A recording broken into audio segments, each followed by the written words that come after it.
اللہ الحمد للہ والصلاة والسلام علی رسول اللہ وعلی آلہ وصحبہ ومن والاه اما بعد۔ آج بتاریخ 26 جنوری 2024 دعوت الجالیات ینبوع کی اس عظیم الشان حال میں دروس علمیہ کے آغاز کے لیے ہم سب یہاں اکٹھا ہوئے ہیں۔ اللہ رب العالمین ہم سب کی حاضری کو قبول فرمائے۔ درس کا تعارف اور اس کے آغاز سے پہلے کل شیخ محترم فضیلت الشیخ اسد اللہ مدنی حفظہ اللہ نے اپنی گفتگو میں ایک اہم جانب اور پہلو کی طرف اپنی قیمتی کلمات میں اشارہ نہیں وضاحت فرمائی۔ وہ کون سا پہلو تھا، کس چیز سے متعلق وہ گفتگو تھی؟ طریقہ صحابہ وہ تو پوری مجلس کا وہ موضوع تھا۔ احسنت، ہاں بارک اللہ فیک، یہی موضوع تھا، کن سے ہم علم حاصل کریں، کن سے علم حاصل کریں۔ میں نے تأمل کیا تو مجھے لگا کہ کل وقت کی کمی کا مسئلہ سامنے تھا، اس لیے بہت ساری باتیں پیش نہ کی جا سکی۔ میں چاہتا ہوں کہ صحابہ کے منہج کی روشنی میں چند باتیں اس حوالے سے آپ کے سامنے جو پچھلے موضوع کا تتمہ ہے پیش کرنے کے بعد پھر دروس علمیہ کے آغاز کا سلسلہ باقاعدہ طور پر جاری کیا جائے۔ یہ موضوع اپنے آپ میں مستقل موضوع اور اہم ترین موضوعات میں سے ہے، عصر حاضر میں خاص طور سے تمام زمانوں میں رہا، اور اس دور میں خاص طور سے یہ موضوع نہایت ہی اہمیت کی حامل ہے۔ پیارے نبی صلی اللہ علیہ وآلہ وسلم کو رب کریم نے علم دیا، حالانکہ آپ کیا تھے؟ امی تھے۔ امی یعنی کیا؟ امی یعنی آپ کے پاس کسی بھی طرح کا کوئی علم نہیں تھا، ایسے تھے جیسے کہ کل آیت کریمہ پڑھ کر کے مصباح نے روشنی پھیلائی تھی، یاد ہے وہ آیت؟ واللہ اخرجکم من بطون امہاتکم، اسی کی طرف منسوب ہے، اسی کی طرف منسوب ہو کر کے امی ہے، یعنی جیسے کہ ایک شخص ماں کی پیٹ سے پیدا ہونے کے بعد کچھ نہیں جانتا، ایسے ہی پانی کو نیچے کر دیا، ایسے ہی پیارے نبی صلی اللہ علیہ وآلہ وسلم اور بہت سارے لوگوں کا حال تھا۔ لیکن رب کریم نے آپ کو علم بخشا، کس کے ذریعے سے؟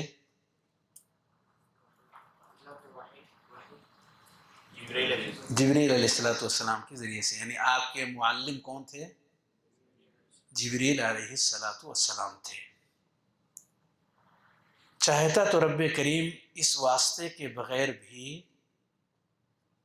علم دے سکتا تھا، لیکن رب کریم نے ہمیں ایک منہج دیا، ایک طریقہ دیا کہ دیگر مفید اور نفع بخش چیزوں کے حاصل کرنے کی طرح علم بھی انسان ایک طریقے پر حاصل کرنے کی کوشش کرے۔ قرآن مجید کے مطالعے سے ہم اور آپ ایک نتیجہ لے کر کے آگے بڑھ سکتے ہیں کہ جبریل علیہ الصلاۃ والسلام کے اندر دو اہم اور بڑی خوبیاں موجود تھیں جو ہر استاد کے اندر پائی جانی چاہیے۔ کیا وہ دو اہم خوبیاں ہیں؟ امین اور احسنت ذی قوت عند ذی العرش مکین مطاع ثم امین۔ ذی قوت عند ذی العرش مکین مطاع ثم امین۔ یہ دو اہم خوبیاں ان کے اندر موجود تھیں۔ دو اہم خوبیوں سے مراد یہاں کیا ہے؟ قوت، امانت۔ قوت سے کیا مراد؟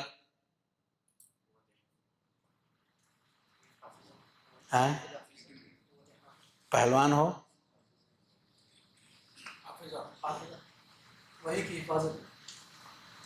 قوت سے مراد کیا ہے؟ کسے قوت کہتے ہیں؟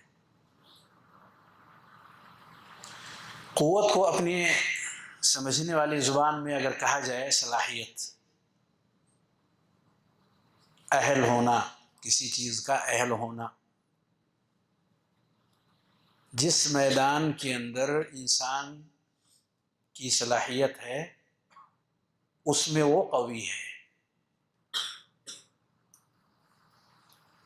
یعنی اس کے تمام پہلوؤں کو اپنے اندر اس نے جمع کر رکھا ہے، یا اس کے ہر چھوٹے بڑے پہلو تک پہنچنے کی صلاحیت اس کے اندر موجود ہے، قوت اس کے اندر موجود ہے۔ جمع تو نہیں کر رکھا ہے، اس کے ہر جز تک پہنچنے کی صلاحیت رب کریم نے اسے بخشی ہوئی ہے۔ قوی ہے وہ اس فن میں، اس باب میں، اس پہلو میں۔ تو اس سے ایک چیز کا پتہ چلتا ہے کہ اگر انسان کے اندر قوت نہیں ہے تو پھر وہ معلم نہیں ہو سکتا۔ معلم ہونے کے لیے یہ بنیادی اور اہم ترین شرط ہے کہ انسان قوی ہو، یعنی اس فن کا ماہر ہو،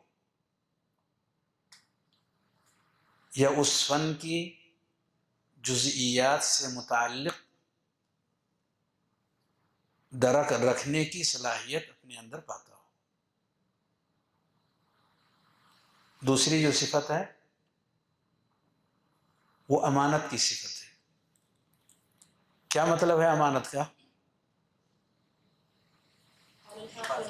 ہاں،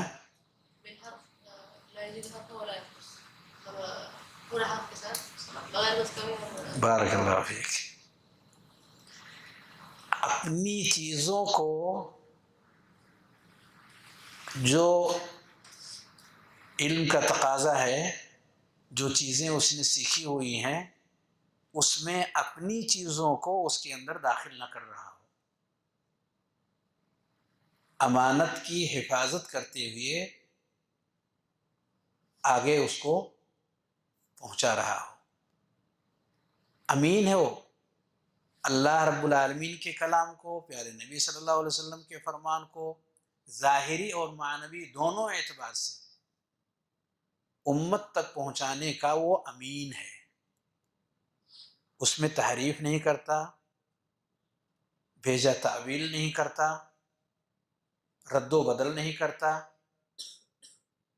تمویہ سے کام نہیں لیتا، وغیرہ وغیرہ۔ امین ہے وہ انسان۔ ان دونوں صفتوں کو لے کر کے جبریل علیہ السلام کو رب کریم نے پیارے نبی صلی اللہ علیہ وآلہ وسلم کا معلم بنایا.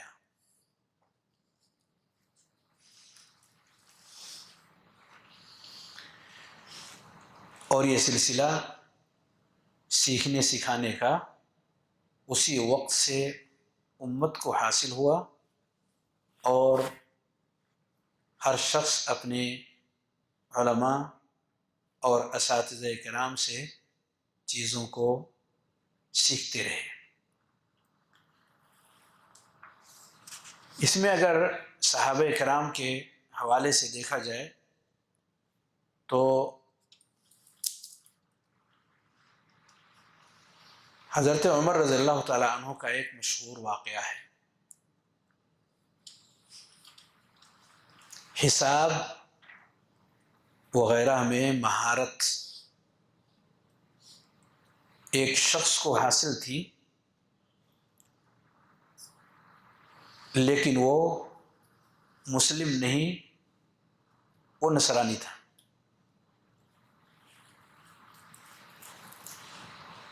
اور لوگوں کو سکھانے کے لیے جو اس علاقے کے گورنر تھے، انہیں بحیثیت معلم اور استاذ کے متعین کر دیا تھا. جب حضرت عمر رضی اللہ تعالیٰ عنہ کو پتہ چلا تو انہوں نے فرمایا مات النصرانی والسلام. جواباً کیا کہا؟ مات النصرانی والسلام. اور اسی خط کے اندر چند باتیں اور بھی انہوں نے ذکر کیا حضرت عمر رضی اللہ تعالیٰ عنہ نے. لا تکرموہم وقد اہانہم اللہ ولا تأمنوہم وقد خونہم اللہ ولا تستعملوا على انفسکم واموالکم الا المسلمین الذین یخشون اللہ تعالی. علامہ ابن تیمیہ نے اقتضاء الصراط المستقیم میں اس کی سند کو صحیح قرار دیا ہے، جلد نمبر 1 صفحہ نمبر 50. اس سے کیا پتہ چلا؟ اس سے پتہ چلتا ہے کہ اس بات کا اہتمام صحابہ کرام کے یہاں بدرجہ اتم موجود تھا. حضرت عمر رضی اللہ تعالیٰ عنہ کا یہ موقف حالانکہ دینی مسائل میں استفادے کا یہ موضوع نہیں تھا،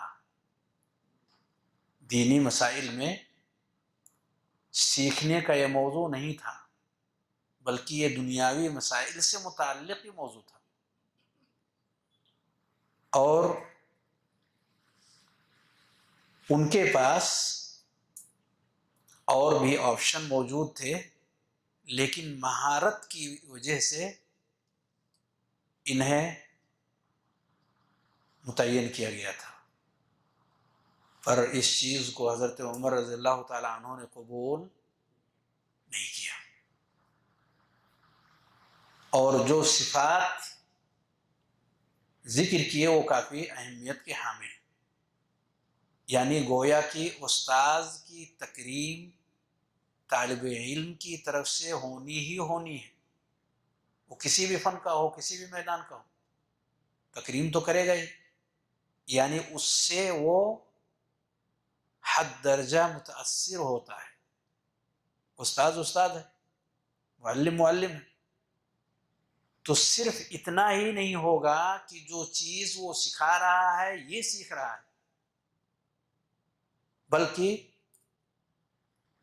اس کی زندگی کے ڈھیر سارے پہلوؤں کو بھی وہ اپنی کھلی آنکھوں کے ساتھ دیکھتا ہے، مطالعہ کرتا ہے، اس چیز کو لائک کرتا ہے اور اپنی زندگی کے اندر ٹرانسفر کرتا ہے.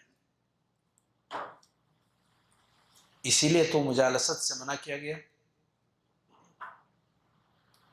سوائے ان لوگوں کے جو صحیح راستے پر قائم ہوں.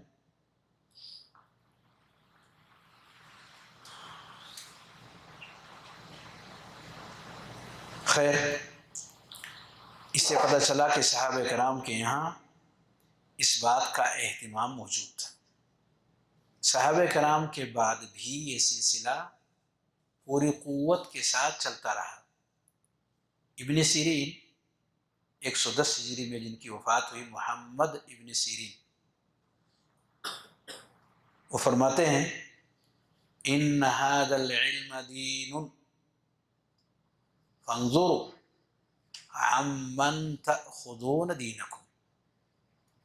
انظروا فانظروا عمن تأخذون دینکم.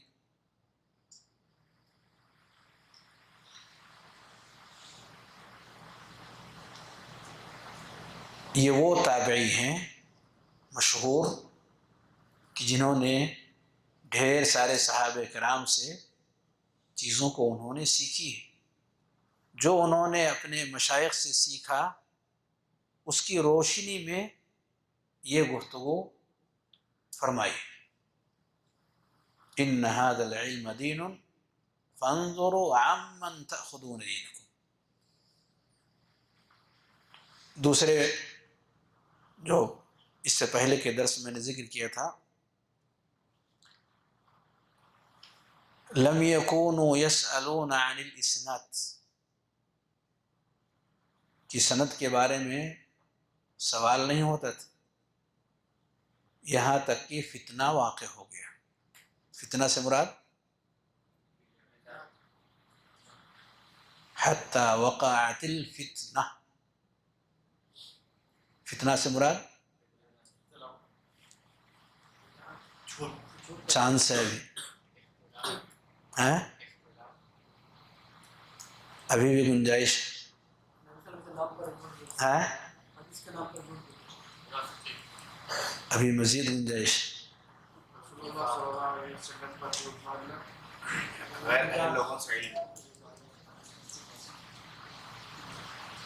مزید کوششیں کی جا سکتی ہیں. اس سے مراد حضرت عثمان رضی اللہ تعالیٰ عنہ کی شہادت ہے. اس سے مراد حضرت عثمان ابن عفان رضی اللہ تعالیٰ عنہ کی شہادت ہے.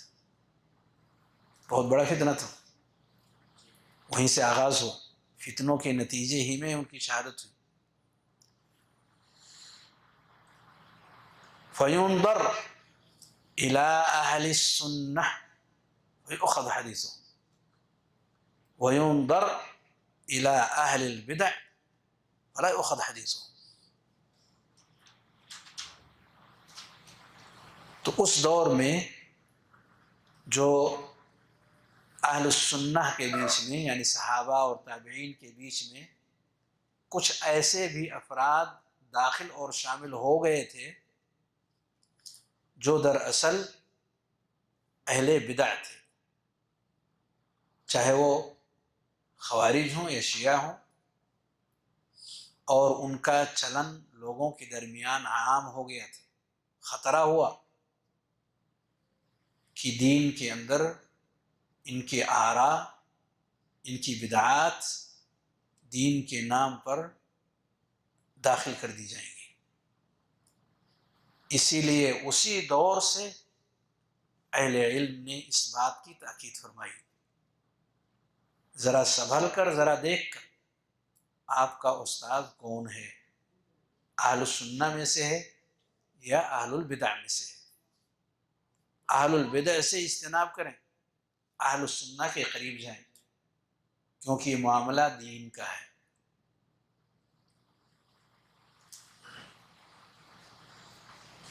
اور پیارے نبی صلی اللہ علیہ وآلہ وسلم نے ایک مشہور حدیث جسے علامہ البانی رحمہ اللہ نے حسن قرار دیا ہے، بیہقی وغیرہ کی روایت ہے، یحمل هذا العلم من كل خلف عدوله ينفون عنه تحریف الغالین وانتحال المبطلین وتأویل الجاہلین. یہ مشہور حدیث جو نبی کریم صلی اللہ علیہ وآلہ وسلم سے ثابت ہے، اس میں اس بات کی تاکید کی گئی ہے کہ اس علم کو منتقل کرنے والے جو بہت سارے افراد ہوں گے، ان میں سے کن کی طرف ہمیں پلٹنا ہے اور دیکھنا ہے۔ کچھ صفات اس کے اندر ذکر کیے گئے ہیں۔ ینفون عنہ تحریف الغالین، کہ اس میں غلو اور تجاوز کرنے والوں کے طریقے کی نفی کریں گے۔ اسلام میں اس چیز کی اجازت، مبالغے کی اجازت ہے، غلو کی اجازت ہے؟ نہیں اجازت ہے۔ تو ان کا سسٹم اور طریقہ یہ ہوگا کہ ایسے لوگوں کی اس طریقے کو یہ ختم کریں گے، یعنی تعصب نام کی چیز، تشدد نام کی چیز اسلام میں علمی اور عملی کسی بھی میدان کے اندر آئے گا تو یہ اس کو ختم کریں گے۔ وانتحال المبطلین، اور جو ناحق دین کے باب میں داخل ہو گئے ہیں اور ایسی چیزوں کو دین سمجھنے لگے ہیں جو حقیقت میں دین نہیں ہے، لیکن عقلیات کا استعمال کر کے اسے دین کا حصہ بنا لیا گیا، تو ان کا کام کیا ہوگا کہ خواہشات نفس اور عقل مجرد کے ذریعے سے جس چیز کو انہوں نے دین کا حصہ بنا لیا، یہ لوگ کیا کریں گے؟ انتحال نحل سے ہے، نحلہ مذہب دین، تو جو بھی حق سے ہٹ کر کے جس چیز کو دین کا نام یا اس کا لبادہ یا اس کی شکل دے دی گئی ہے، یہ اس کو ختم کریں گے، یہ اس کو دور کریں گے۔ وَتَأْوِيلَ الْجَاهِلِينَ، اور وہ لوگ جن کے پاس علم نہیں ہے، جاہل ہیں، ان کے بیانات، ان کی تشریحات، ان کی تفسیرات، ان کی توضیحات جو من مانی ہیں، جاہل ہیں تو کیا رہے گا؟ من مانی ہوگا، اس کو یہ ختم کریں گے۔ یہاں جاہل سے مراد الجہل بمصادر الاحکام، دین لینا کہاں سے ہے، مصادر اس کی کیا ہے، معلوم نہیں ہے۔ الجہل بمصادر الاحکام والجہل باسالیب فہم الاسلام، اس سے بھی یہ نواقف ہے۔ والجہل بالسنہ الصحیحہ، یہ بھی انہیں نہیں معلوم کیا صحیح کیا غلط ہے۔ والجہل بمظانہ الرفیع فی التشریع، اس کا مقام کیا ہے، اس سے بھی واقف نہیں ہے۔ ہر چیز ایک لیول کی نہیں ہے، اس میں بھی کئی طبقات و درجات ہیں، اس سے واقف نہیں ہیں، جاہل ہیں۔ والجہل بمحل القیاس، مارو گھٹنا پھوٹے سر والی شکل نہیں سمجھتے ہیں، کس چیز کی کون سی جگہ ہے، کس کو کہاں رکھنا ہے۔ والجہل باسالیب اللغۃ العربیہ، کیونکہ اس کے بغیر انسان پیارے نبی صلی اللہ علیہ وآلہ وسلم جو بلسان عربی مبین کے ساتھ لوگوں میں بھیجے گئے اور کھل کر کے اسی عربی فصیح ترین زبان کے اندر آپ نے دین اسلام کی تشریح فرمائی، جب تک ان چیزوں کو ہم صحیح طریقے سے نہیں سمجھیں گے، اس اعلیٰ درجے کا فہم تو اپنی جگہ پر رہا، عربی زبان ہی سے ناواقف، تو پھر وہ شخص دین کے نام پر بہت ساری چیزوں کو اس میں داخل کرنے کا حوصلہ اپنے اندر رکھے گا، یہ کیا کریں گے؟ اس کی نفی کریں گے، اس کو دور کریں گے۔ ایک مشہور محدث گزرے ہیں، یوسف ابن اسباق، یوسف ابن اسباق کیسے لکھیں گے؟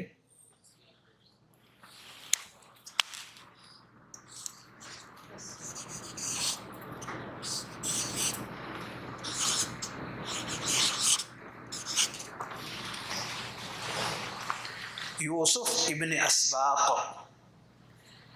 یوسف ابن اسباق فرماتے ہیں ان کی وفات 195 ہجری میں ہوئی ہے، یعنی دوسری صدی ہجری کے یہ عالم ہیں. کان ابی قدریا، کان ابی قدریا واخوالی روافض. کان ابی قدریا واخوالی روافض فكان هذا يدعوني إلى القدر وهذا يدعوني إلى الرفض فأنقذني الله بسفيان الثوري.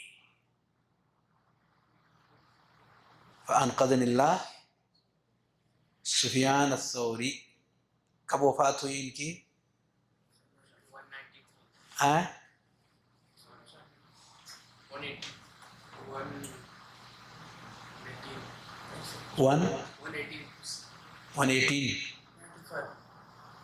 کن کے بارے میں پوچھ رہا ہوں؟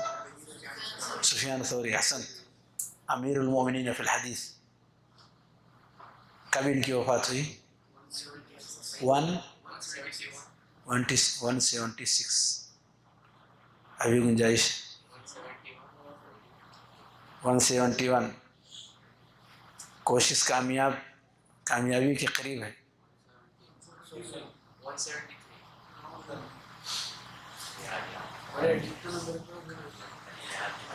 نہیں، جو عدد شروع میں ہے وہی عدد آخر میں ہے، بیچ میں بس عدد چینج ہے.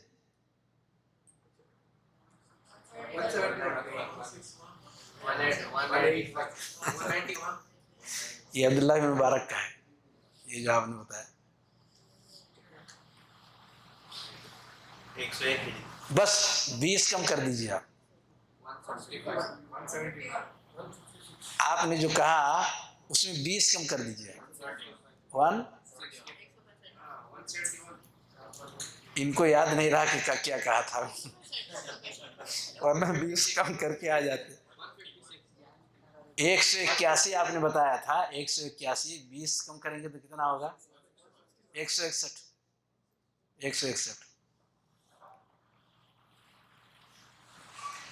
تو یوسف بن اسباط فرماتے ہیں فَأَنْقَذَنِ اللَّهُ بِسُفْيَانَ الثَّوْرِي. کیا مسئلہ ہوا؟ ابو تقدیر کی انکار کرنے والے. ابو کیا تھے؟ یعنی جس گھر میں ولادت ہوئی، جن کے گود میں تربیت پائے، وہ تقدیر کا انکار کر رہے ہیں. اور ماں کی طرف سے ماموں اور اس خاندان کے لوگ رافضی ہیں. دونوں پہلو پر خطر. ابو کا راستہ بھی محفوظ نہیں، امی کا راستہ بھی محفوظ. دونوں میں سے یعنی ددھیال اور ننھیال دونوں خطرے سے بھرپور ہیں. اب ڈوبنا تو بالکل یقینی ہے. آدمی کہاں سے سیکھے گا؟ یا تو ابو کے راستے سے یا امی کے راستے سے. یہی دو ہیں. لیکن جسے اللہ رکھے اسے کون چکھے. تو رب کریم نے ایک استاد انہیں بخشا، جن استاد کا نام سفیان ابن سعید ابن مسروق الثوری ہے. اللہ رب العالمین نے سنت کی عظمت اور اس کا مقام اور صاف ستھرا عقیدہ اور منہج ان کے ذریعے سے انہیں ملا اور نجات کے راستے پر قائم ہوئے. سفیان ثوری کی بات آئی ہے، وہ فرماتے ہیں کانت الخشبیہ سفیان ثوری کہتے ہیں کانت الخشبیہ قد افسدونی، کانت الخشبیہ قد افسدونی حتی استنقذنی اللہ بأربعۃ لم ار مثلہم. کانت الخشبیہ قد افسدونی حتی استنقذنی، کیسے لکھیں گے؟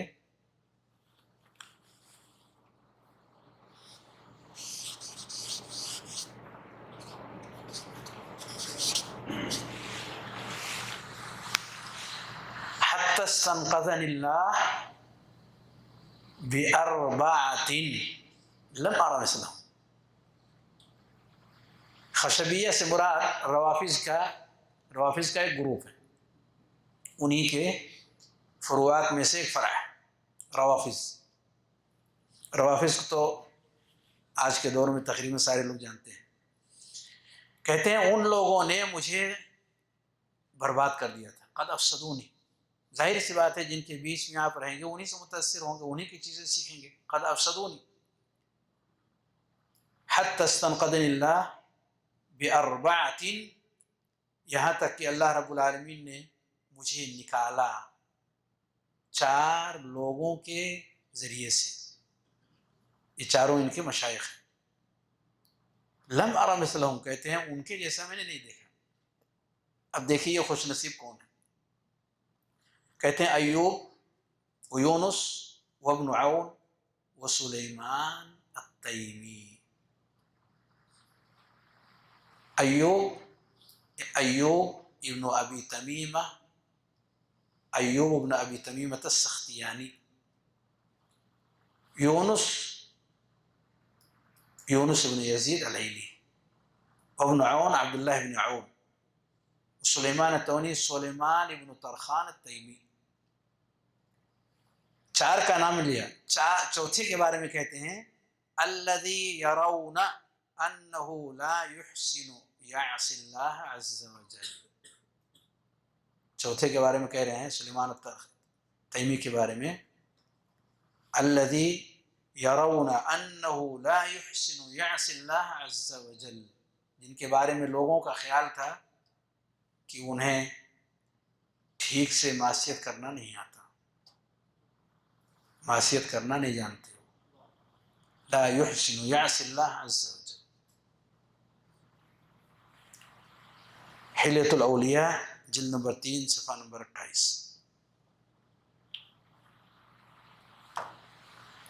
استاذ کا کتنا بڑا کردار طالب علم کے لیے، سیکھنے والے کے لیے، سننے والے شخص کے لیے کتنا بڑا اثر اور کتنا بڑا کردار ہوتا ہے. ان واقعات کے ساتھ ساتھ آپ ایک اور واقعے سے لگا سکتے ہیں. یہ امام احمد بن حنبل کے زمانے کا واقعہ ہے. ابراہیم الحربی کا، بہت مشہور محدث ہیں ابراہیم الحربی، غریب الحدیث مشہور، جن کی عظیم الشان کتاب ہے 285 ہجری میں جن کی وفات. وہ کہتے ہیں کل شیء اقول لکم ھذا قول اصحاب الحدیث، کل شیء اقول لکم، ہر بات جو میں کہوں کہ یہ بات اصحاب الحدیث کی ہے.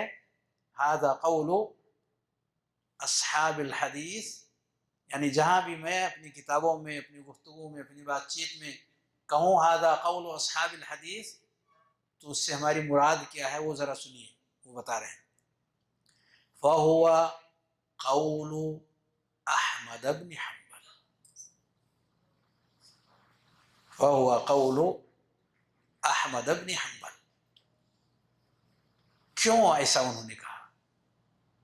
یہ ہے استاذ کا اعلیٰ ترین مقام اور اس کا اثر طالب علم کی زندگی کے اندر. وہ فرماتے ہیں هو القى في قلوبنا، هو القى في قلوبنا منذ كنا غلمانا اتباع حدیث النبی صلی اللہ علیہ وسلم. اتباع حدیث النبی صلی اللہ علیہ وسلم وأقاویل الصحابہ والاقتداء بالتابعین. یعنی امام احمد بن حنبل نے جب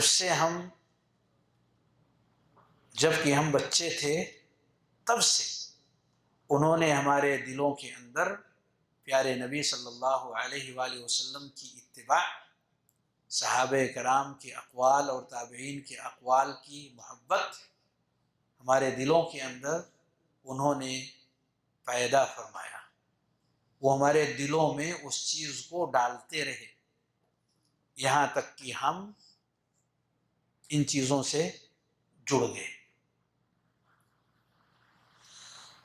اسے استاد کے مقام اور مرتبے کا بخوبی اندازہ کیا جا سکتا ہے، اور اس بات کا بھی کہ طالب علم عمر کے جس مرحلے میں ہو، بڑی عمر کے مرحلے میں ہو یا چھوٹی عمر کے مرحلے میں ہو، وہ استاد سے صرف وہ کلمات نہیں سیکھتا جو وہ بولتا ہے، بلکہ اس کی پوری زندگی کو وہ سیکھتا ہے اور اس کے ذریعے سے اپنی زندگی کو اس کے موافق یا اس کے مخالف وہ بناتا ہے.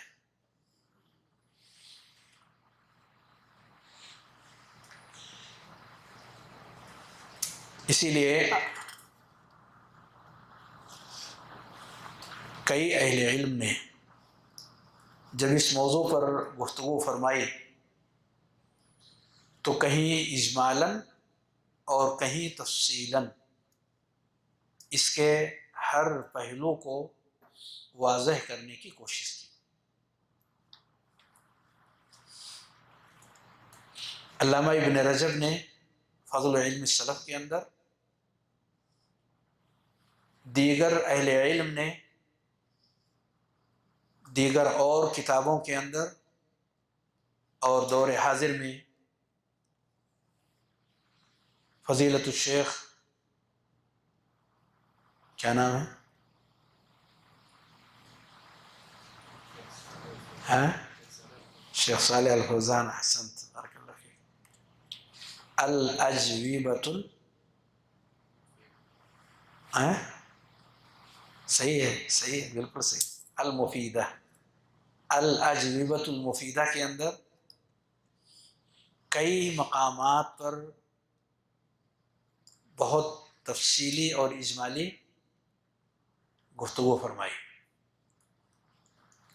محمد بن صالح العثیمین رحمہ اللہ، بکر بن عبداللہ ابو زید، فضیلت الشیخ سلیمان الرحیلی وغیرہم نے، اور فضیلت الشیخ دکتور ربیع بن ہادی المدخلی، ان سب کے جو بیانات اور تفصیلی گفتگو ہے اس موضوع کو لے کر یقیناً قابل توجہ ہے. اور جب بھی اس موضوع پر گفتگو ہوتی ہے تو عبداللہ بن مسعود رضی اللہ تعالی عنہ کا یہ کلام آتا ہی آتا ہے.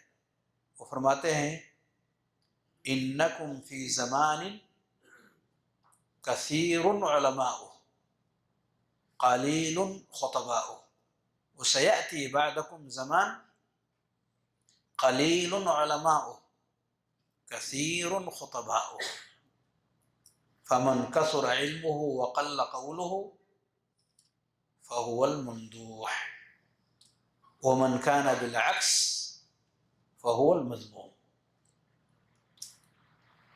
اور انہی کا ایک دوسرا قول، لا يزال الناس بخير ما اخذوا العلم عن اکابرهم وعن امنائهم وعن علمائهم فاذا اخذوا من صغارهم وشرارهم هلكوا فاذا اخذوا من صغارهم وشرارهم ہلاکو۔ عبداللہ بن مسعود رضی اللہ تعالیٰ عنہ کے ان بیانات کے اندر ایک استاذ کا کردار واضح ہوتا ہے، اور یہ کہ ہمیں کسے اپنا استاذ بنانا ہے۔ اکابر اور اصاغر کی تفسیر میں کئی طرح کی باتیں اہل علم نے جو ذکر کی ہیں وہ ہمارے سامنے رہیں۔ ان میں ایک تفسیر اہل بدع کی بھی پائی جاتی ہے کہ اصاغر سے مراد اہل بدع ہیں، اصاغر سے علم نہ لیا جائے، اکابر سے لیا جائے،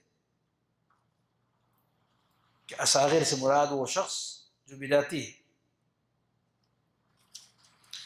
اور کچھ اہل علم نے یہاں عمر کے تقاضے کو بھی سامنے رکھنے کی بات کہی ہے، کیونکہ اس کا اثر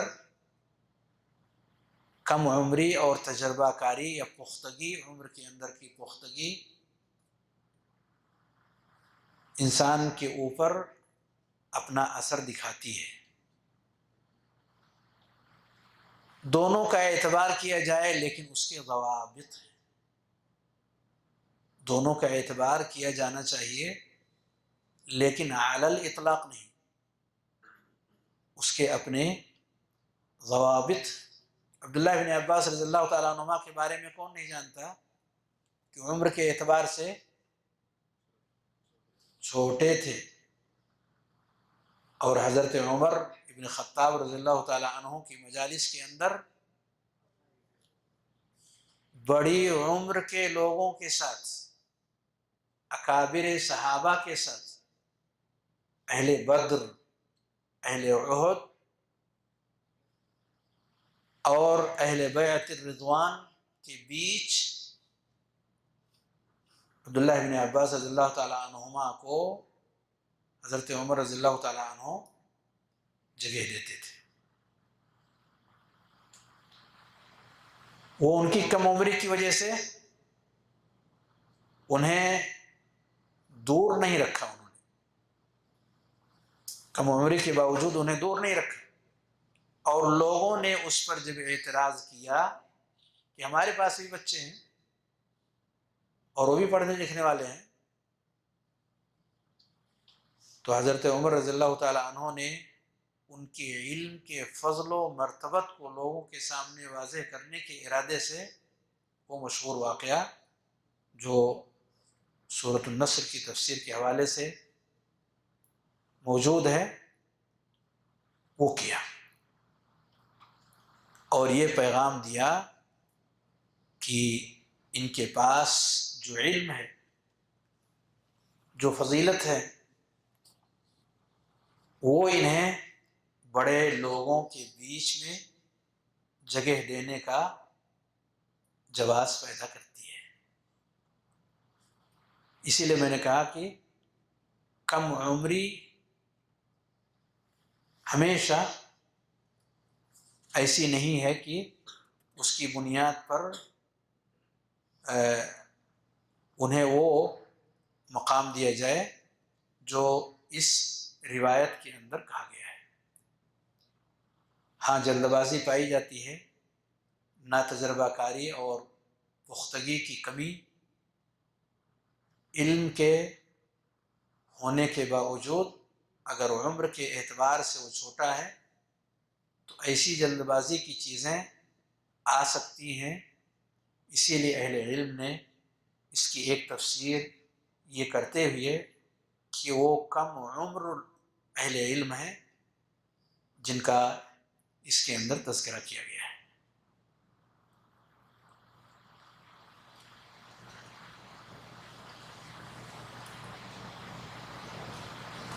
شیخ صالح الفوزان کا ایک کلام یہاں ذکر کر دینا میں مناسب سمجھتا ہوں، حفظہ اللہ۔ اس بارے میں جب انہوں نے گفتگو فرمائی تو کہا وہ لوگ جو دعوت کے بعد میں لوگوں کے درمیان آتے ہیں، یعنی جن سے اخذ و استفادہ لوگ کرنا چاہتے ہیں، ان کے اندر کیا صفات ہونی چاہیے، اس کا تذکرہ کرتے ہوئے فرماتے ہیں کہ دیکھا جائے این درس، انہوں نے کہاں تعلیم حاصل کیا، ومن این اخذ العلم، اور کہاں سے انہوں نے علم لیا، وَأَيْنَ نَشَأُوا، کہاں ان کی تربیت ہوئی، وَمَا هِيَ عَقِيدَتُهُمْ، ان کے عقیدے کیا ہیں، اور وَتُنْظَرْ أَعْمَالُهُمْ وَآثَارُهُمْ فِي النَّاسِ، ان کے اعمال پر نگاہ رکھی جائے، ان کے آثار لوگوں کے اوپر کیا مرتب ہو رہے ہیں ان کی زندگی کے، اس پر نظر رکھی جائے، وَمَاذَا أَنْتَجُوا مِنَ الْخَيْرِ، ان کے ذریعے سے خیر پھیل رہا ہے یا شر، اسے دھیان میں رکھا جائے، وَمَاذَا تَرَتَّبُ عَلَىٰ أَعْمَالِهِمْ مِنَ الْإِصْلَاحِ، اصلاحی مشن ان کا بڑھ کر کے ہے یا افسادی، کیا چیز ان کی زندگی میں پائی جاتی، یجب ان تدرس، ضروری ہے کہ ان سارے پہلوؤں کو سامنے رکھنے کی کوشش کی جائے، قبل ان یغتر باقوالہم ومظاہرہم، ان کی باتوں یا ان کے لباس یا اٹھنے بیٹھنے چلنے پھرنے کے طریقے سے دھوکے میں آنے سے پہلے، کیونکہ یہ ظاہری چیزیں انسان کو کبھی کبھار دھوکے میں ڈال دیتی ہیں،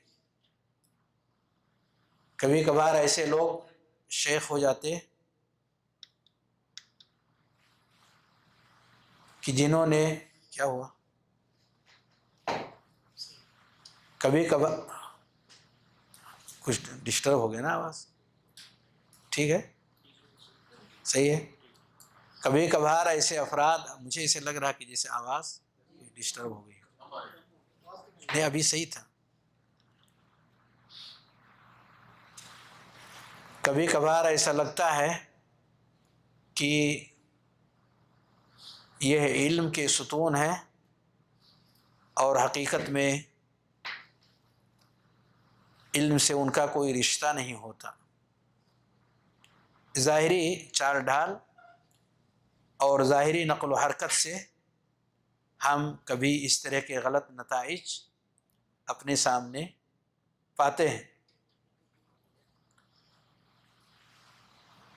اور ایک حدیث کا تذکرہ کرتے ہوئے شیخ صالح الفوزان فرماتے ہیں، قوم من جلدتنا ویتکلمون بألسنتنا،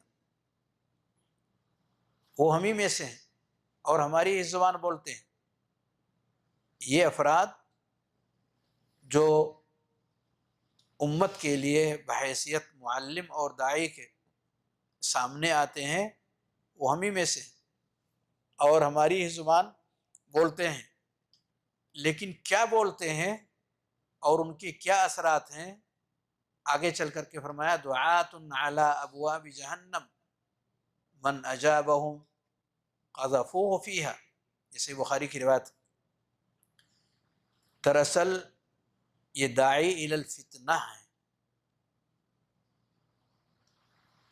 اور ضروری نہیں ہے کہ ان کی ساری گفتگو کے اندر اس طرح کی باتیں پائی جائیں، لوگوں کا اعتماد حاصل کرنے کے لیے، لوگوں کے نزدیک اپنے آپ کو، ماشاءاللہ آواز آ گئی واپس، لوگوں کے نزدیک اپنا مقام ان کے دلوں میں بٹھانے کے لیے صاف ستھری گفتگو کرنے والے ایسے افراد بھی پائے جاتے ہیں، کہیں کوئی نقطہ اور حرف رکھنے کی جگہ آپ ان کی گفتگو میں کہیں نہیں پائیں گے، اور جب معاملہ ایک ٹھہراؤ کی شکل اختیار کرے گا کہ الحمدللہ یہ ہمارے مشائخ اور یہ ہمارے علماء میں سے ہیں، وہاں سے ان کے فتنوں کے سلسلے کا آغاز رفتہ رفتہ ہلکا ہلکا معمولی سا شروع ہوتا ہے، کہ جس کا صحیح احساس بھی عام افراد نہ کر سکیں سوائے اہل علم کے، اور پھر ایک بڑی تعداد ان کی فتنوں کا شکار بن جاتی ہے۔ تاریخ آپ دہرائیں گے تو اس کی ڈھیر ساری مثالیں ملیں گی۔ اسی لیے نبی صلی اللہ علیہ وسلم نے ایسے لوگوں کو دعات سے تعبیر کیا کہ یہ دعات ہیں لیکن دعات الفتنہ ہے۔ فرماتے ہیں کہ اسی لیے ضروری ہے کہ ایسے افراد پر ہماری نظر ہو جو اس طرح کی ذمہ داریوں کو لے کر کے آگے بڑھ رہے ہوں، ایسے مقام پر اپنے آپ کو فائز کر رہے ہوں۔ قل هذه سبیلی ادعو الی اللہ، کہ یہ ہے میرا راستہ اور میں اللہ کی طرف آپ کو بلا رہا ہوں۔ پتہ یہ چلا کہ ایسے بھی داعی ہیں جو اللہ کے علاوہ کی طرف بھی بلاتے ہیں۔ اللہ کی طرف بلاتے بلاتے اللہ کے علاوہ کی طرف بلانے کے سلسلے کو بیچ بیچ میں داخل کرتے رہتے ہیں۔ ایسی چیزوں کا پرکھ پانا اور سمجھ پانا یہ ہر ایک کے لیے آسان نہیں ہوتا۔ بہرکیف شیخ محترم نے اس موضوع کے حوالے سے کافی باتیں اور گفتگو فرمائی۔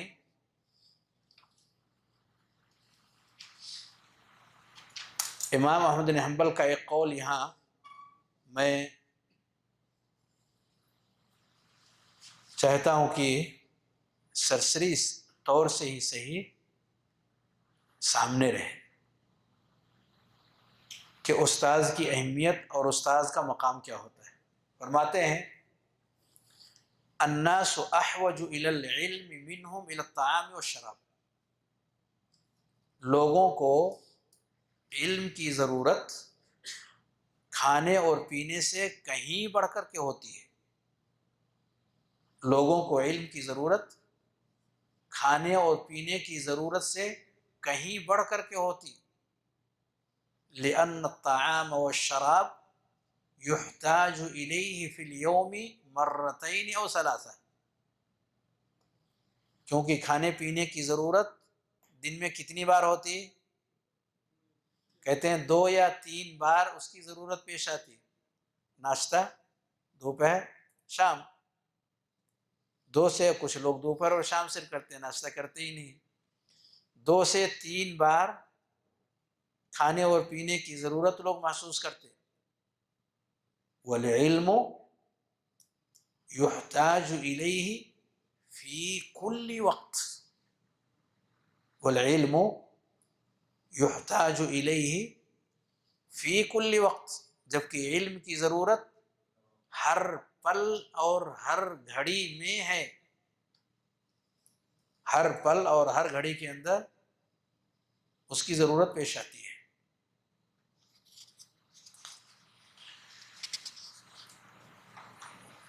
یعنی جس کی ضرورت اتنی زیادہ ہو، وہ ضرورت کہاں سے پوری ہوگی، کیسے پوری ہوگی؟ کیا اس تعلق سے ہمیں غور و فکر کی ضرورت نہیں ہے؟ اس کے لیے تأمل کی ضرورت نہیں ہے جس پر ہماری زندگی کا انحصار ہے، جس کے تعلق سے ہمارا اٹھنا اور بیٹھنا ہے، سونا اور جاگنا ہے، چلنا اور پھرنا ہے، بولنا یا خاموش رہنا ہے، دیکھنا یا نگاہیں نیچی رکھنا ہے۔ پوری زندگی کا انحصار جس چیز کے اوپر ہے، اگر وہ ہے تو ہم حیات سے ہیں، وہ نہیں ہے تو ہم موت سے قریب پہنچ جاتے ہیں، بلکہ میت بھی ہو جاتے ہیں۔ مثل الذی یذکر ربہ والذی لا یذکر ربہ مثل الحی والمیت۔ بارک اللہ فیک۔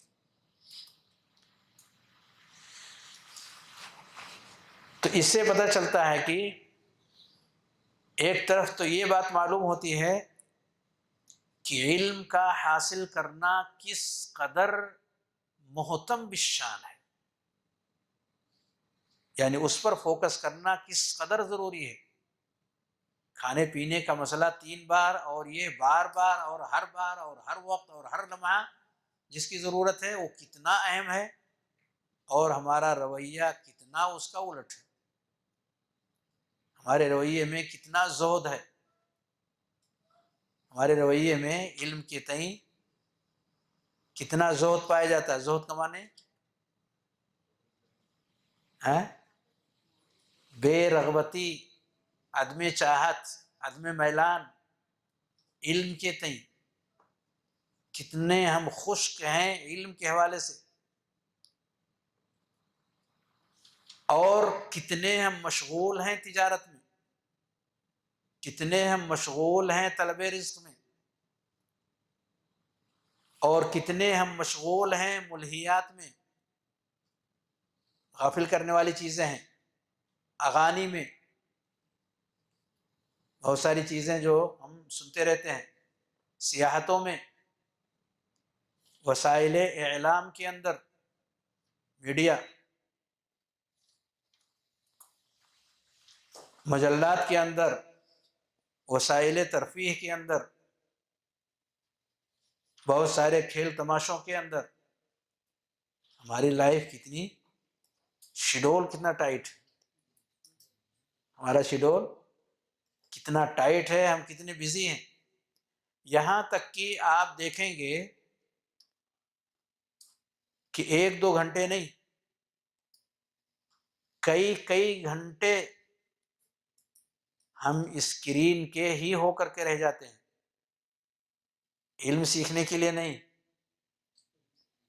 علم سے دور کرنے کے لیے کئی گھنٹے۔ اور اس تعلق سے گفتگو اور باتیں بہت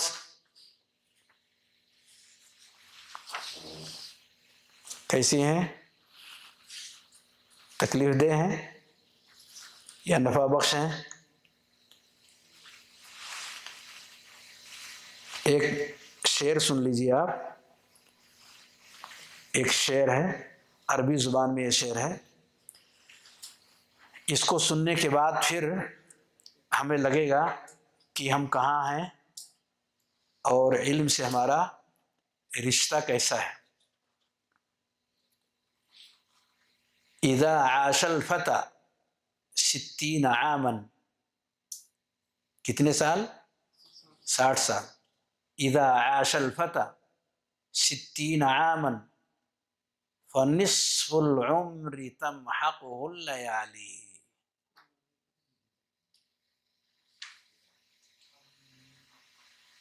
کیا سمجھ میں آیا؟ آدھی زندگی کس میں گزر گئی؟ رات بنی آرام کرنے کے لیے۔ فنصف العمر تمحقه الليالي، کتنے سال بچے؟ 30 سال بچے۔ ونصف النصف يذهب وليس يدري، ونصف النصف يذهب ليس يدري لغفلته يمينا من شماله۔ غفلت میں بے کاری میں، جیسے کہ بھی چند باتوں کا میں نے تذکرہ کیا، بیٹھ گئے چیک کر رہے ہیں، واٹس ایپ، ای میل، فیس بک، ٹویٹر، بہت سارے نام ہیں، تو کتنے گھنٹے نکل گئے کچھ معلوم نہیں، کیا حاصل کرنے کے لیے بیٹھے ہیں وہ بھی نہیں معلوم۔ اسی کو کہا جاتا ہے مغفل، مقصد سے ہٹا ہوا، زندگی کا کوئی ٹارگٹ نہیں، بس یوں ہی ٹائم پاس کرنے کے لیے۔ تو اسی لیے کہتے ہیں ونصف النصف یذهب وليس يدري، اس سے پتہ ہی نہیں ہے کہ کیوں کیسے گزر گیا۔ ونصف النصف يذهب ليس يدري لغفلته يمينا من شماله۔ آگے بتائیے، وثلث النصف کتنا بچا؟ 15 بچا، حسن۔ وثلث النصف آمال وحرص،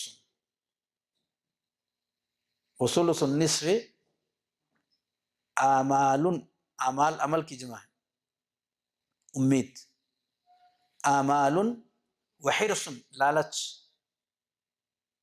اگر ایک وادی بھر کر کے مل گیا تو دوسری وادی، اور دوسری وادی اگر مل گئی لابتغى ثالثا، تو تیسری، یہ سب چیزیں آنے والی ہیں اس میں، رقاق کے اندر یہ سب آنے والی ہیں.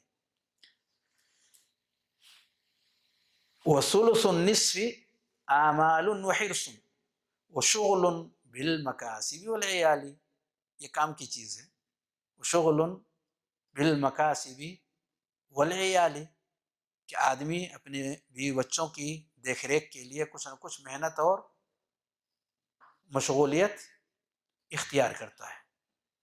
تو یہ سارے کام، بیوی بچوں کے لیے محنت اور شغل کرنا، اور اعمال اور حرص بھی اسی کے اندر ایڈ کر لیں کہ بہت ساری آرزوئیں ہیں، بہت ساری تمنائیں ہیں، بہت ساری خواہشات ہیں، نہ معلوم 50 سال کا یا 100 سال کا پروگرام ہے جو بڑی تیزی کے ساتھ طے کرتے ہوئے اس کی طرف بڑھ رہے ہیں، اور حرص ہے جو مسلسل ہمارے اندر المؤمن القوی کی شکل اختیار کر رہی ہے. تو اس کے لیے ثلث النصف کا وقت اختیار کیا گیا. ثلث النصف مانے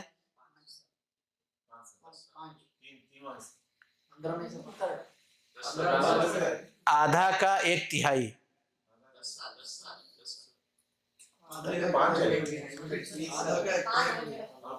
ثلث کا مطلب تہائی، اور نصف کا مطلب ون تھرڈ، اور نصف کا مطلب آدھا.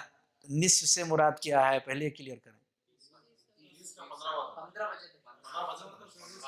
جو بچا تھا اس میں کا آدھا، یہ نہیں کہ جو نہیں بچا ہے.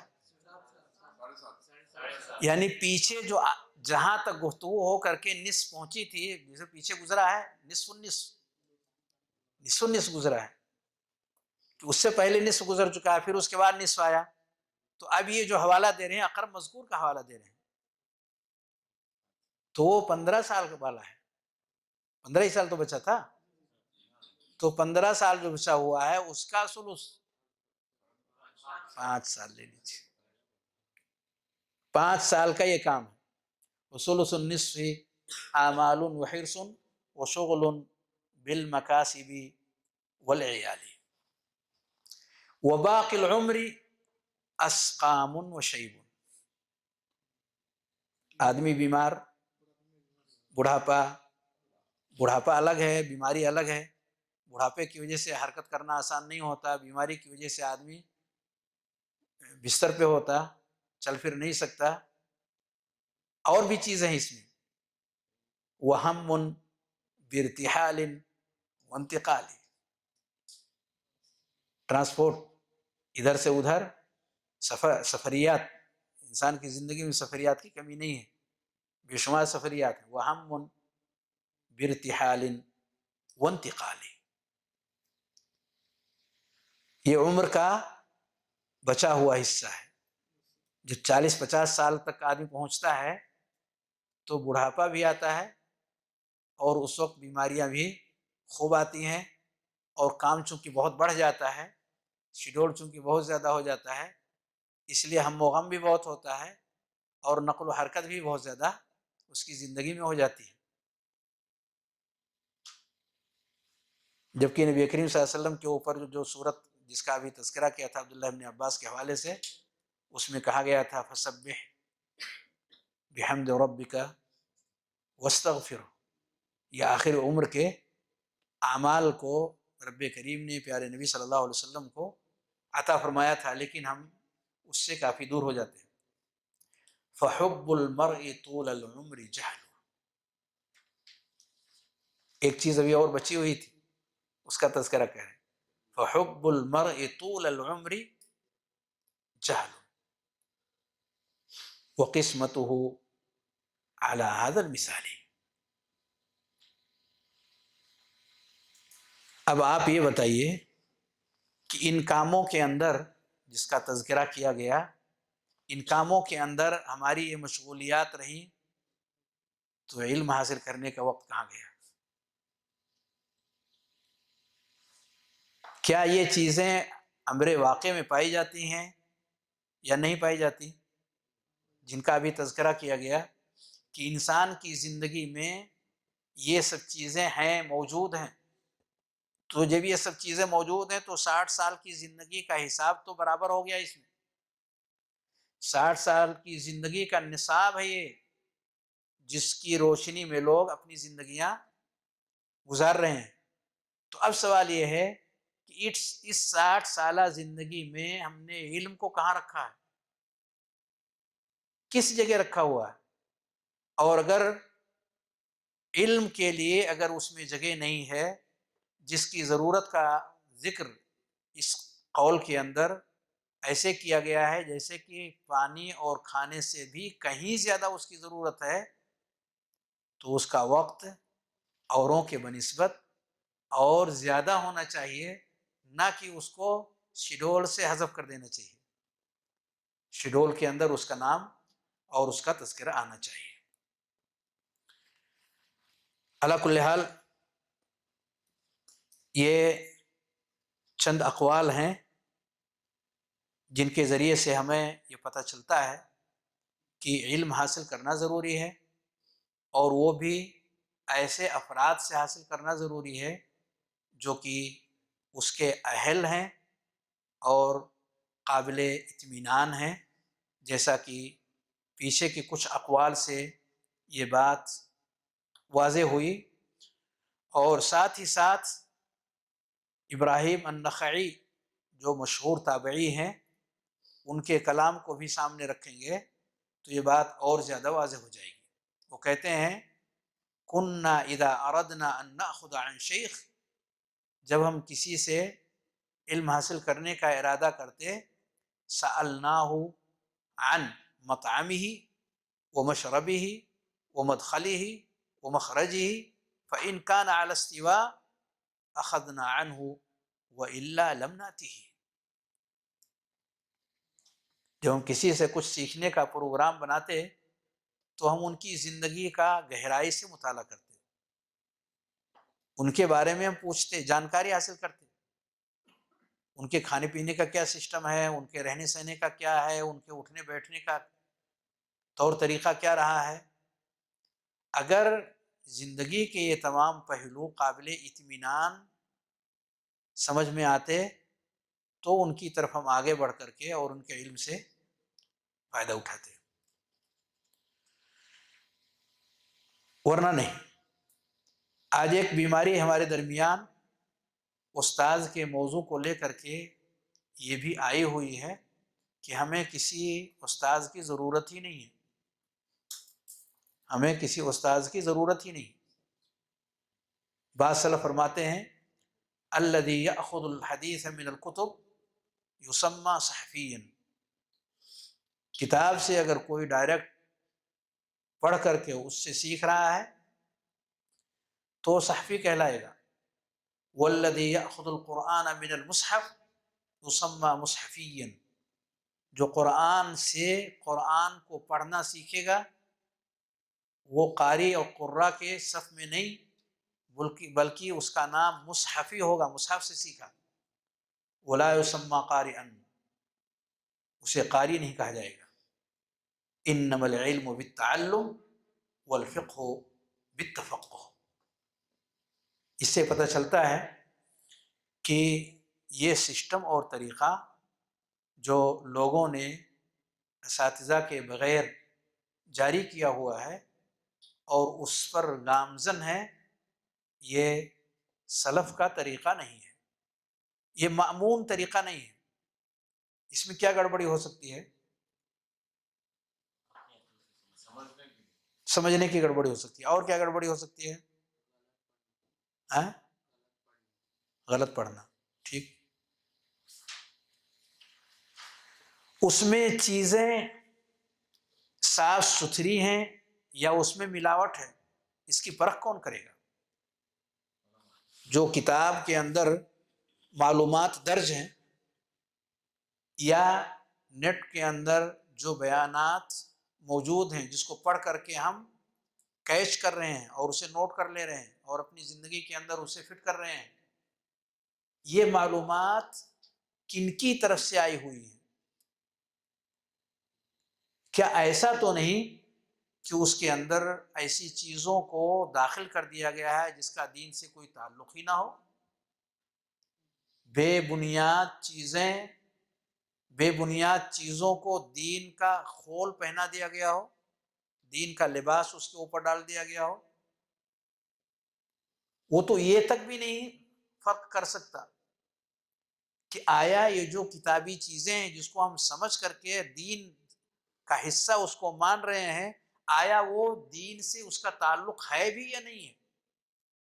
کیونکہ اسٹیج اور منابر جیسے کہ صاف ستھرے مناہج کے لوگوں کے بنے ہوئے ہیں، ایسے ہی اوروں کے پاس بھی موجود ہے، اور بڑی تیزی کے ساتھ اس کی نشر و اشاعت کے مختلف طریقے ایجاد کرتے رہتے ہیں کہ کیسے اپنی باتیں اور کہاں داخل کرنی ہے اور کیسے اس کو رواج دینا ہے۔ کھلم کھلا جھوٹ اور دھوکے دھڑی کے ساتھ علم کے نام پر، حدیث کے نام پر، شریعت کے نام پر وہ چیزیں اس کا حصہ بنتی ہیں اور اسے ہم پڑھتے ہیں اور دین کا نام لے کر کے خود بھی اختیار کرتے ہیں اور دوسروں کے بیچ میں بھی اس کو بڑھاتے ہیں۔ علی کل حال یہ موضوع بہت لمبا ہے اور اس تعلق سے اہل علم نے بہت ساری باتیں ہر زمانے میں کہی ہیں۔ ایک آخری بات کہہ کر کے میں اپنی بات سمیٹوں گا۔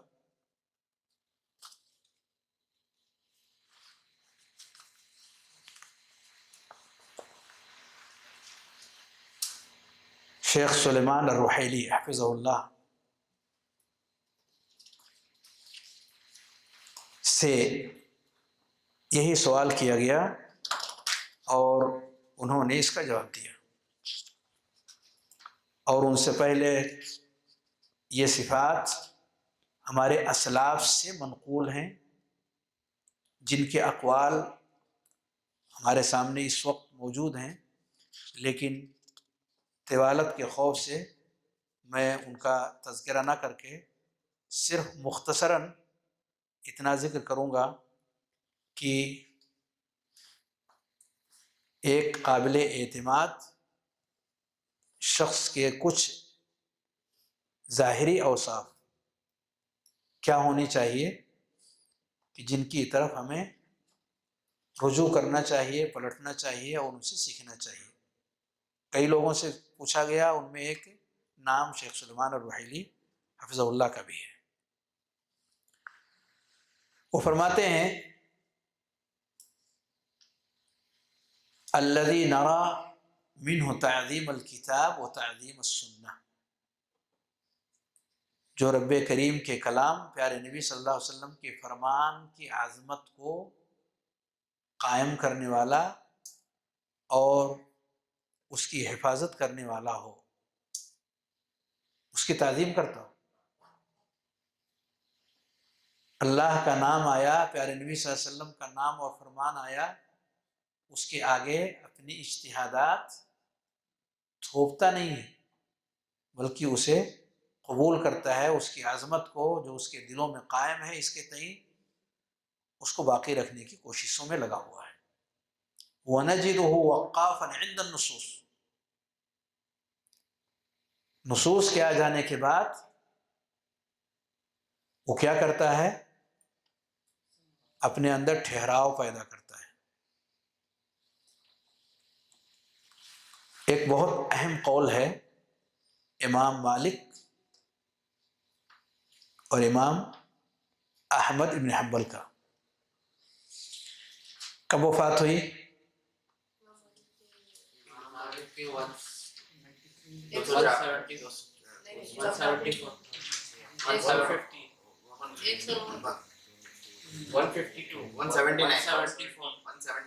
احسنت، تبارک اللہ فیک، الجواب صحیح ويستحق الدرجہ کاملہ، بالکل صحیح جواب ہے۔ کیا جواب دیا انہوں نے؟ 179، ويستحق الدرجہ کاملہ۔ لیکن سوال کے دو پہلو تھے، دوسرے کو بھی موقع دیں. ہاں دوسرا امام احمد ابن حنبل. 241. احسنت، الجواب صحیح. کون سا جواب صحیح ہے؟ 241.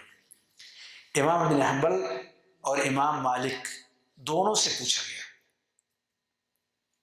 اور دونوں نے جو جواب دیا، دونوں کو جواب، حالانکہ زمانہ کتنا فرق ہے، 179 اور 241 کافی فاصلہ ہے، جواب دونوں کا دیکھیں کتنا ملتا جلتا ہے. الرجل عالم بالسنہ یجادل علیہا، یہ سوال تھا. الرجل عالم بالسنہ یجادل علیہا، سنت کی جانکاری کے بیس پر کیا وہ سامنے لوگوں سے جدال کرے، جب تک وہ مان نہ جائیں خم ٹھونک کر کے کھڑا رہے، اکھاڑے کے میدان میں وہ اتر جائے، منع کر کے ہی دم لیں گے. یجادل علیہا، کیا جواب دیا انہوں نے؟ دونوں نے جو جواب دیا وہ تھا لا، جدال نہیں کرے گا. پھر کیا کرے گا وہ؟ یخبر بالسنہ، یخبر بالسنہ فإن قبل وإلا سکت، فإن قبل وإلا سکت. جس سنت کا علم اس کے پاس ہے کیا کرے گا؟ ایک اچھے عالم کی پہچان، فإن قبل سامنے والے کے اوپر ہے، اس نے قبول کر لیا الحمدللہ، نہیں قبول کیا بات پہنچ چکی ہے. یعنی ابھی اس کا دماغ گرم ہے، ابھی خون اس کا چل رہا ہے، اوپر نیچے ہو رہا ہے، تھوڑا موقع دیں اس کو، سنبھلنے کا موقع دیں. کیوں آپ بالکل ڈنڈے لے کر کے کھڑے ہیں کہ نہیں منع کر کے دم لیں گے؟ بھئی جوش میں، جذبات میں انسان کی عقل پورے طور پر کام نہیں کرتی، لیکن جب وہ پرسکون ہوتا ہے، خون اوپر سے آہستہ آہستہ اتر کر کے اپنی اپنی جگہوں پہ جو واپس جاتا ہے، اور اس کو فرصت ملتی ہے کہ اب ہمارے اوپر کوئی حملہ نہیں ہے، تو وہ ہر چیز کو ٹھنڈے دل و دماغ کے ساتھ سوچ لیتا ہے اور کسی ایک نتیجے تک پہنچ سکتا ہے. ہاں انہوں نے یہ جو بات کہی ہے، بات تو بہت پرفیکٹ ہے، تو ممکن ہے اس کو سوچنے میں، غور کرنے میں وقت لگے اور پھر وہ پلٹ کر کے آ جائے. لیکن ہمارے جدال کے نتیجے میں کبھی وہ بضد ہو کر کے ایسی چیزوں پر غور کرنا تو بہت دور کی بات، سننا پسند نہیں کرتا. یہ اس کا ایک غلط نتیجہ ہے. اگر جدال کرتا ہے کوئی انسان تو سامنے والا کیوں رد کر رہا ہے، کیا وجہ ہے اس کے رد کرنے کی؟ جدال ہی وجہ بن جاتی ہے. وہ بضد ہو جاتا کہ ہمیں ایسی چیزیں قطعی قابل قبول نہیں ہیں، اور چیزیں واضح ہونے کے باوجود وہ انسان بضد اور ہٹ دھرمی کے مقام پر آ جاتا ہے. تو اس لیے ان اہل علم نے ایک اچھے عالم دین کی جو پہچان ذکر فرمائی، جسے کہ یہاں کہا گیا وقافا عند النصوص، چیزیں آ جاتی ہیں، آ جانے کے بعد خاموشی اپنے اندر پیدا کرنے کی کوشش کریں. نصوص کی بات ہے. نمبر 3، لا يتلاعب بها بعقله، عقل کا دخل نہیں. اور نصوص اگر صحیح ہیں تو عقل سلیم کے خلاف بھی نہیں ہے، خواہ ہم سمجھ سکیں یا نہ سمجھ سکیں. اگر نصوص صحیح ہیں، ثابت شدہ ہیں، تو آپ یقین رکھیں کہ وہ عقل سلیم کے خلاف نہیں ہوگی. جن لوگوں نے بھی عقل سلیم کے خلاف اسے کہنے کی بات کہی ہے، تو دو میں سے ایک احتمال ضرور آیا ہے، یا تو ثابت ہی نہیں ہے، اور یا پھر ان کا عقل سلیم ہی نہیں، بلکہ یہ ان کی اپنی رائے ہو سکتی ہے، عقل سلیم والی گفتگو نہیں ہوگی۔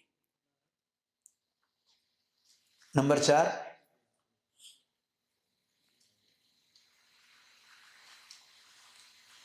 کہ وہ چیزیں جو ثابت شدہ ہیں ان کے اختیار کرنے میں اس کے اندر تہاون نہ پائے جائے، کسل مندی نہ پائی جائے، لوگوں کے جذبات سے کھیلنے کے ارادے سے۔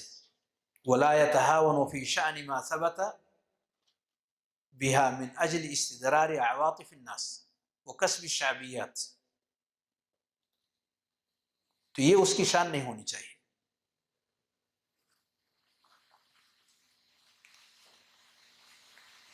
منہج سلف پر وہ قائم ہو،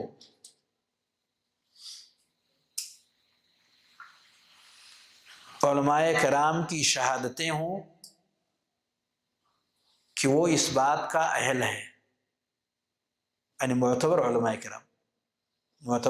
کرام کی شہادتیں ہوں کہ یہ شخص اس امر کا اہل ہے۔ لیکن اگر شہادتیں نہ ہوں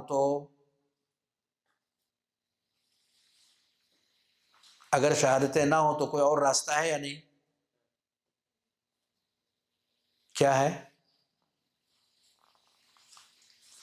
محدثین کا طریقہ سامنے رکھیں گے تو یہ دوسرا راستہ موجود ہے۔ محدثین نے جو توثیق کا راستہ اختیار کیا، روات کی توثیق کا، تو یا تو اس شخص کے بارے میں، اس راوی کے بارے میں ان کی اپنی معرفت یا کسی دوسرے کی معرفت کہ یہ ثقہ ہے یا صدوق ہے یا ضعیف ہے یا فلاں ہے، یا تو اس چیز کو اختیار کیا گیا، یا ایسی کوئی چیز نہیں ملی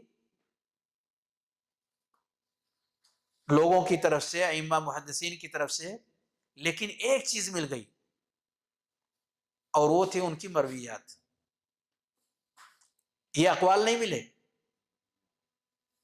کہ بھئی یہ شخص صدوق ہے، ثقہ ہے، ضعیف ہے، کیا ہے، کچھ معلوم نہیں،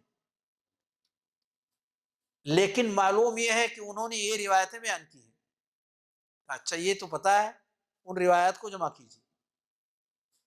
اگر ان کی روایات معتبر روات کی، یعنی ثقہ روات کی روایتوں سے میل کھا رہی ہیں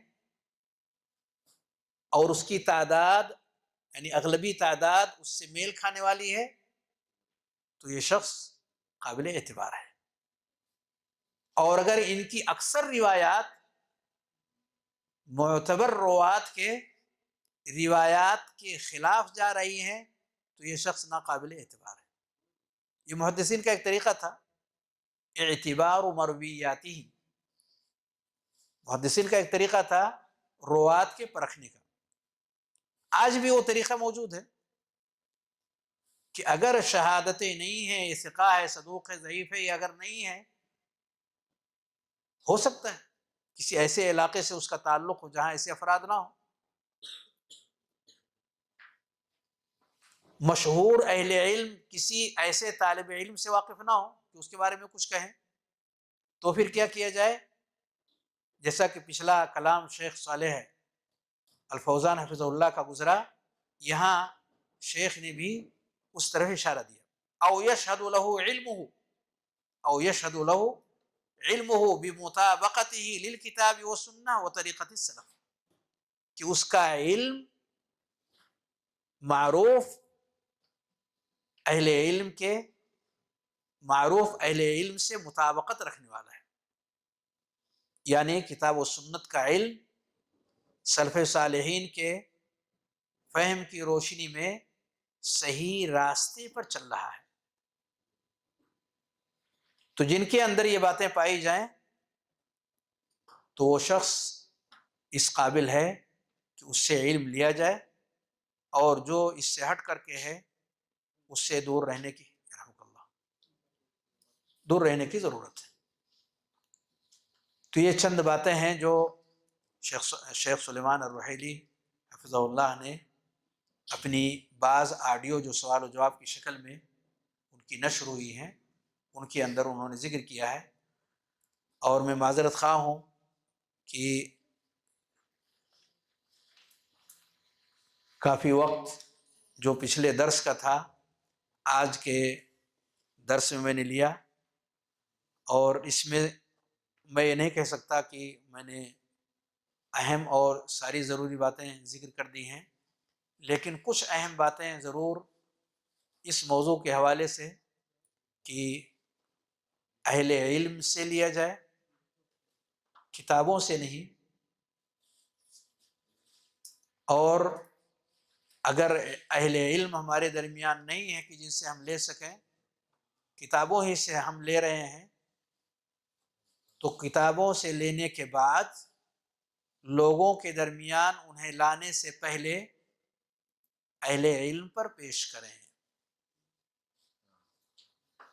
عوام الناس میں لانے سے پہلے، لوگوں کے درمیان پیش کرنے سے پہلے، اگر واقعی ہم نے نیٹ سے یا کسی اور راستے سے یا کسی کتاب سے یا کسی اور چیز سے ہم نے اگر اسے حاصل کیا ہے اور ہمیں بہت اچھی چیز لگ رہی ہے، ہم اس کو فارورڈ کرنا چاہتے ہیں، یہ کام تو ہم بڑی تیزی سے کر رہے ہیں، صحیح ہے غلط ہے وہ تو ہم سوچتے ہی نہیں، لیکن اگر ہم واقعی فارورڈ کرنا چاہتے ہیں، لوگوں کو فائدہ پہنچانا چاہتے ہیں، ہمارے اندر شوق ہے، جذبہ ہے اور اس طرح کی چیزیں ہم کرنا چاہتے ہیں، تو اس کے لیے پھر ہمیں کیا کرنا ہوگا کہ وہ چیزیں جو ہم نے حاصل کی ہوئی ہیں ان چیزوں کو قابل اعتبار اہل علم کے پاس پیش کریں.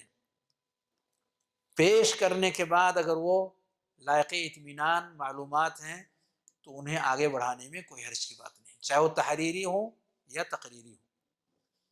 جو بھی بیانات ہم دینا چاہتے ہیں، ہمیں لگتا ہے بیانات کافی اہم ہیں، لوگوں کے بیچ میں جانی چاہیے، ہم نے اہل علم سے نہیں سیکھا، ہم نے کہیں اور سے سیکھا ہوا ہے، بیانات جاری کرنے سے پہلے انہیں کہاں پیش کریں؟